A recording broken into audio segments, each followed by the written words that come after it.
A massive winter storm continued to batter large parts of the United States, leaving at least 30 people dead and hundreds of thousands without electricity as another wave of freezing temperatures swept across the country. The rising death toll includes people struck by snowplows in Massachusetts and Ohio, teenagers killed in sledding accidents in Arkansas and Texas, as several deaths linked to extreme exposure. In New York City alone, 8 people were found dead outdoors during the frigid conditions. Deep snow, stretching in a 2,100-kilometer swath from Arkansas to New England, paralyzed travel, cancelled thousands of flights, and forced widespread school closures. The National Weather Service said areas north of Pittsburgh receive up to 20 inches of snow, with wind chills plunging to minus 25 degrees Fahrenheit. Forecasters warned that a fresh surge of Arctic air would prolong the bitter cold across snow and ice-covered regions, with another storm system possibly hitting parts of the East Coast later this week.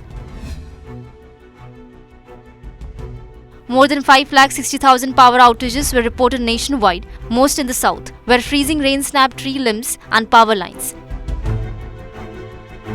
Mississippi faced its worst ice storm since 1994, with major damage to homes, businesses, and roads. Universities and schools in several states shut down, while New York City's public school system shifted to online classes.